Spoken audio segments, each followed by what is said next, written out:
We had some technical difficulties there. Welcome, everyone. Today is Monday, February 9th. This is another edition of the Metro Ice Out Report. I am joined by several local elected officials from state, school board, and city. And today we are going to hear from several of them to talk about the latest updates here in the Metro, given the current ICE occupation and invasion. One of our core responsibilities as local elected officials is to ensure that our constituents know what's happening here on the ground and what we're doing to support them, especially in this moment. We're going to keep on doing this until we no longer need this report to occur. We're unified in a message of ICE out immediately and ICE out now. The first official that I will go to is Senator Scott Dibble. Thank you so much, Council Member. Just by way of a quick introduction, I wanted to say a thank you to everyone in this community who has been doing so much. Minnesotans and Minneapolitans continue to display incredible resilience and resistance to the ongoing federal occupation. Every person out there who's been protecting our neighbors, delivering food, standing up for our community, doing whatever they can, are heroes. Many legislators have been on the ground doing the same work, but we've also been hard at work developing a legislative response to the federal assault. We've been working with community members, constitutional scholars, partners across the country, other legislators to craft legislation we can pass that will protect Minnesotans, hold ICE accountable, and support everyone who has been affected by this occupation. Next week, next Tuesday, the 17th, the legislature goes back into session, and we'll be bringing legislation forward that responds to this unprecedented attack on our community. So to that, strong legislative response to ICE and Operations so-called Metro Surge is grounded in several key areas. First, protecting the constitutional rights of Minnesotans in our communities, holding ICE and the federal government accountable for its overreach, supporting the needs of those who have been most affected by this attack. So under the subject of protecting constitutional rights, one critical need is to protect our essential and sensitive spaces, such as our courts, our healthcare facilities, and our schools. Illinois has legislation that protects people in these places, and will strengthen Minnesota's laws to make sure that these are off limits to federal agents.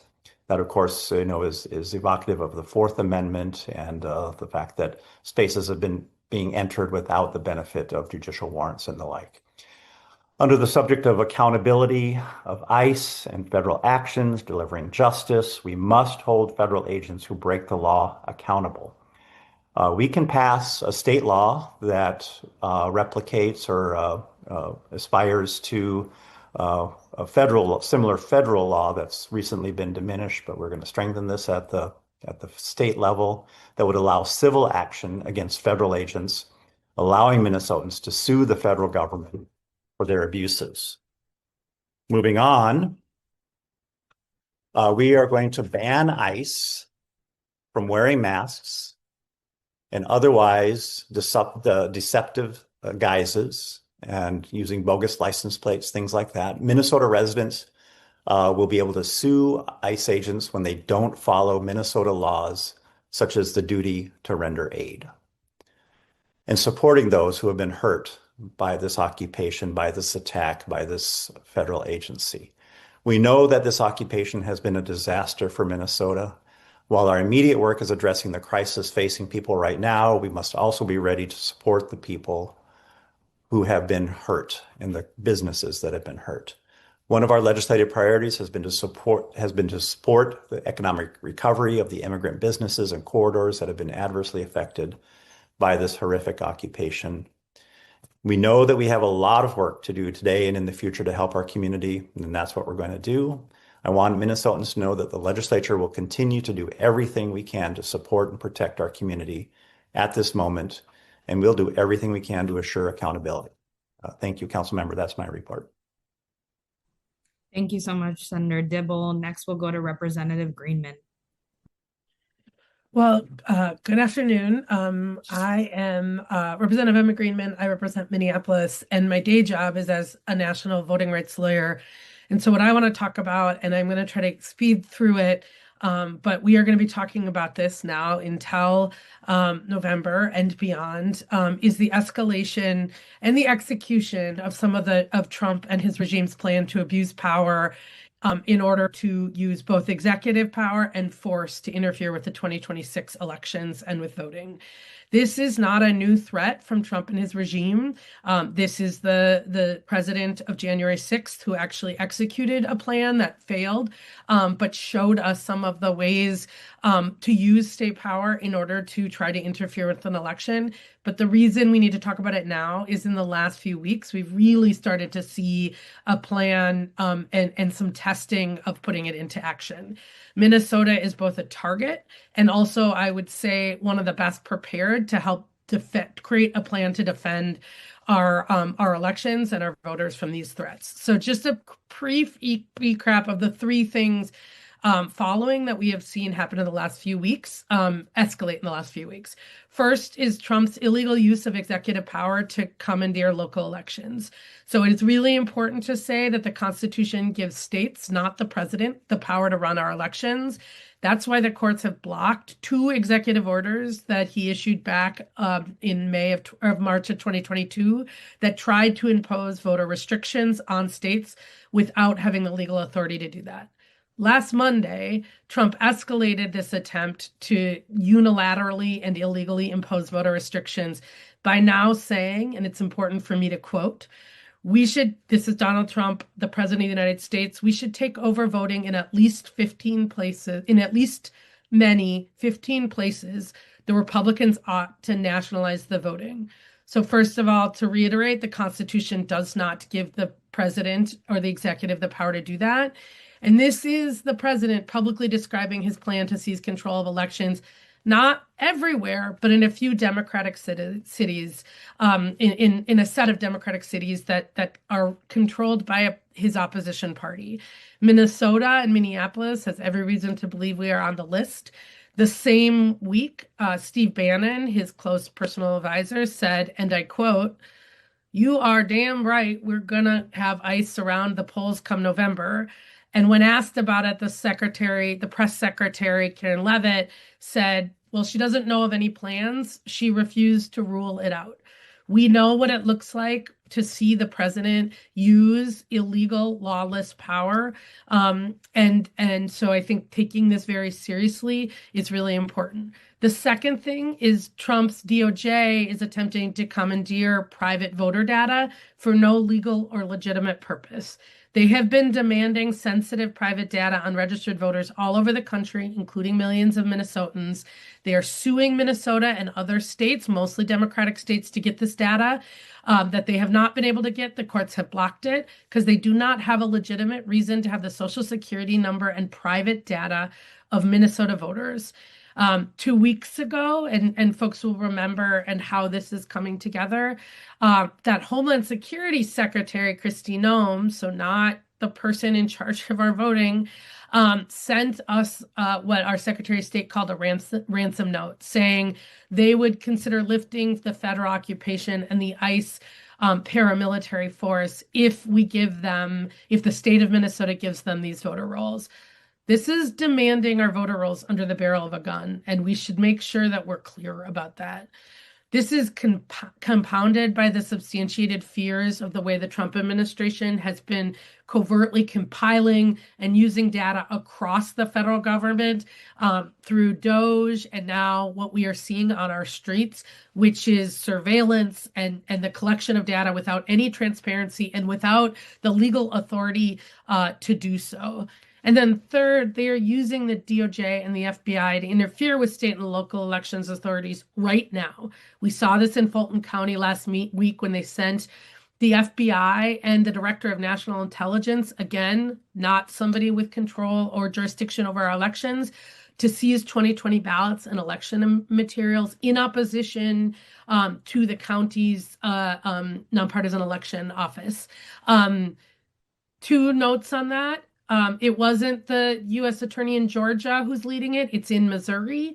And the local FBI leadership left in Georgia as this was happening. So what it tells you is that, like we have seen in Minnesota in the U.S. attorney's office and the local FBI, people, civilians who have been doing these jobs for decades in partnership with our state and local authorities are leaving because they see what is happening, which is Washington and the Trump administration is imposing on them using the FBI and the DOJ to interfere. So what this means for Minnesotans, it is important that we are clear, and I wanted to spend the time on what's going on, that the president is broadcasting this. They're actually putting this into effect, a plan for federal intervention into the 2026 election. This is not theoretical anymore, and it is a violation of the U.S. Constitution and U.S. law. They are also using the pretext of immigration and national security the same way that they have used the pretext of immigration and fraud on our streets to go after citizens and non-citizens alike in the streets around the state. They are using that as a way and a pretext to try to use federal power. And we are going to see that again in the elections context. And they are already doing this. They are already doing this at the FBI, the DOJ, and the Department of Homeland Security. So what can we do about it? And I think that this is really, really important because we are not powerless. We have to use the power we have where we have it, and we have quite a bit. So like everywhere else, it is really important that we are talking about that and that people believe their eyes. There is no use, and it is not helpful to sort of look away and hope away and not remember our history, which is the same sets of things happened in January 6th. We can't minimize this. We need to believe our eyes about what they're saying, and then we can make a plan to defend our voters and our democracy against these threats. Second, we have to use the power we have where we have it. That means states' legal response, which we are already seeing the Secretary of State and the Attorney General are suing to prevent our voter data from being taken. We have to work with local officials to protect their ability to administer their rights. And then probably most importantly here in Minnesota, what we have learned, right, is when institutions will not save us, the people organizing together will. So we have the tools to fight an out of control, lawless president. We have shown that over and over in the last now going on third month. So we need to take that organizing, that infrastructure building, and also the very personal work that people are doing and think about how we are going to apply that in the primary and particularly the general elections. And then the last thing I will say is that this is a good opportunity for every person who has the right to vote, every citizen, to make their plan to vote. You can vote at home if that's where you feel most comfortable. You can vote early if that's how you feel most comfortable. We can make a plan, and neighborhoods should make a plan for voting on election day. But know that federal agents do not have the legal authority to be in our polling places, and they are trying to scare us out of our fundamental rights. And in Minnesota, as my colleague, Senator Dibble said, we have shown that we have the courage and the power to do on the streets what we need to do to protect our democracy. Thank you so much, Representative Greenman, for that update. Next, I am excited to invite on my colleague of the Minneapolis City Council, Councilmember Robin Wansley. Thank you, Councilmember Chowdhury. I'm really proud to share some of the updates that our colleagues have really advanced over the past coming days in response to the occupation that we've been experiencing now for a little over a month. And I'll break them up into two categories, one of which is, or one of the most pressing needs, is that residents need material protections in the current moment. And one of those key protections needed or resources that's been identified is the need for legal services. So under Councilmember Chavez, who represents Ward 9 leadership, he brought forward, and a number of us, actually, I believe the entire city council signed on to co-author his funding resolution for $500,000 that would support residents having to navigate our very chaotic and difficult immigration legal system, specifically addressing habeas corpus cases, as we're seeing right now, just at the rapid pace in which ICE agents are abducting our residents. It's very difficult to often track where loved ones are being detained, if they've been sent out on planes. So really honing in on how can we make sure we have resources to support the release of our neighbors after being abducted and before they're sent to detention centers. So really proud of the fact that that was something that unanimously the body agreed upon, and we devoted resources into addressing and protecting our neighbors as we're experiencing this campaign of terror by ICE and the Trump administration as a whole. Following that, another major need has been housing stability, or the housing instability caused by this occupation that has contributed to growing eviction rates of our neighbors. That's making it challenging for people to leave their homes to go to work so that they can pay what has been now January's rent, February's rent, and we're coming up on March's rent due coming up on March 1st.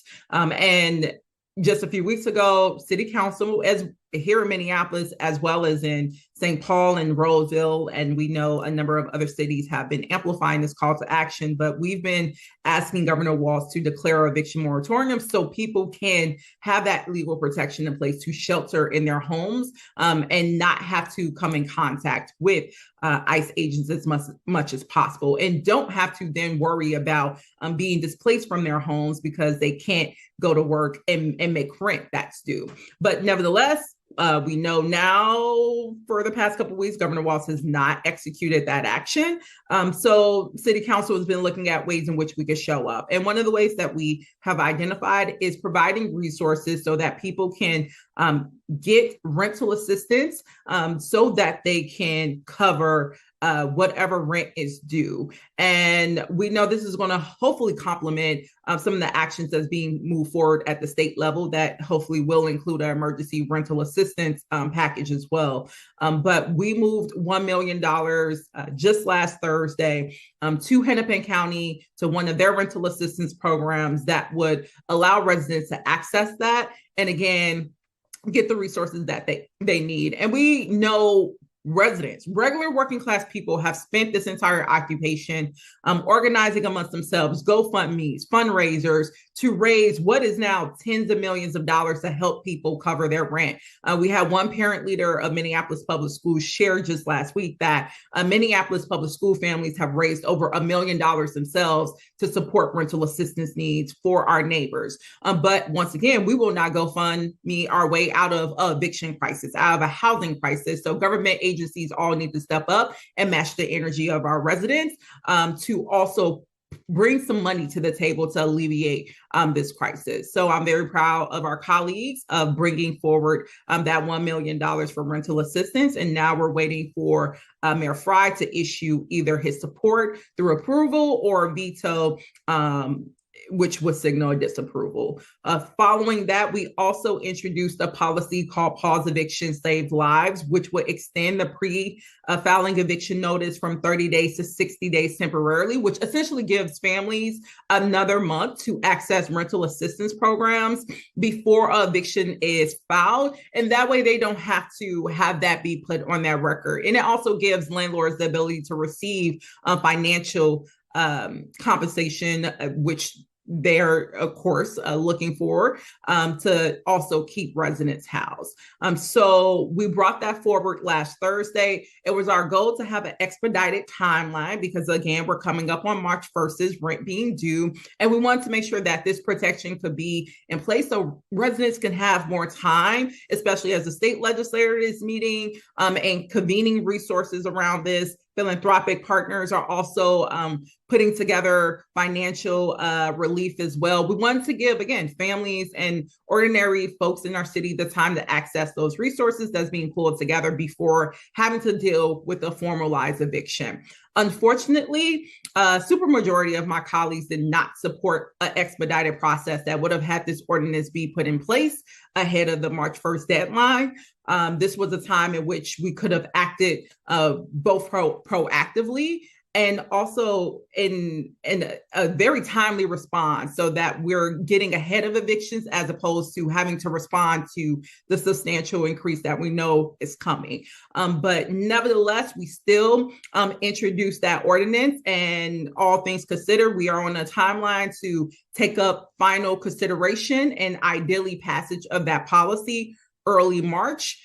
So that residents can still have that protection in place ahead of April 1st's rent deadlines.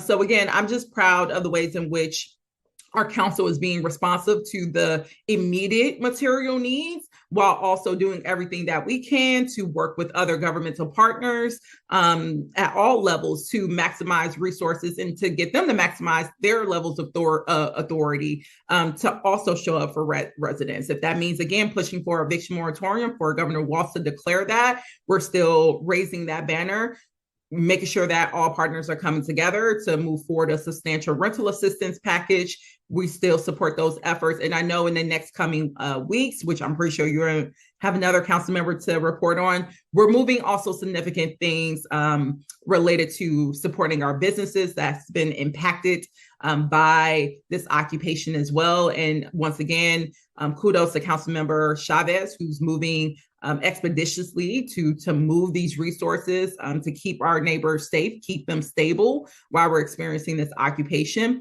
So we're not done, essentially. And we're trying to, again, match the same level of commitment and dedication as our neighbors using our fullest extent of our powers. So again, very proud of the work that we're doing, and there's more to come. Thank you so much, Councilmember Wansley. Glad to have you on.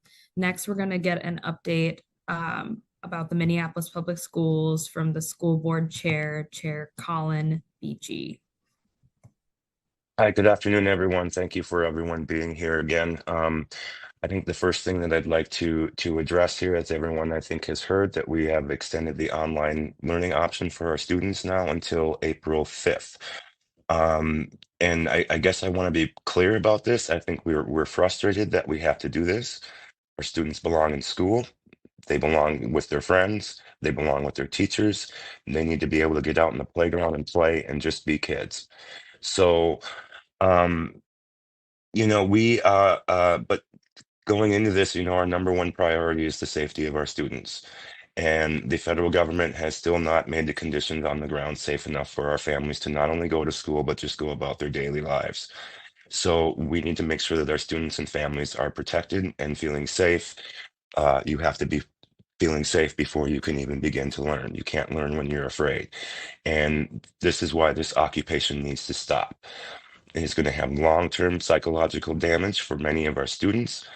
So I am proud to talk again about what we have gotten started here with M Health Fairview, and we're working on mental health programming and supports that we can have in place for our students, not just now in the short term, but for the long term. This, especially for our younger students, will have some long-term psychological effects.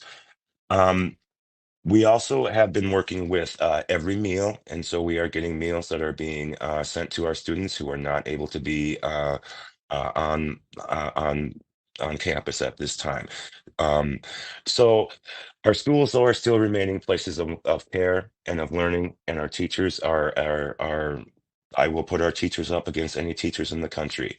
They have a lot of strain and a lot of stress and a lot of pressure, but this is what we do as teachers. We put that aside because we have to stand up for our kids, put the brave face on, even if we're not feeling it ourselves. So as we're moving forward, I'm proud that this district has the resources to be able to do what we are doing right now. But with some of our state legislators who are on here, these resources are not unlimited. And there's some financial costs here that are going to be hurting this district as this occupation goes on. And so we're going to need to having some conversations about some relief and help that we could possibly get from the state as well.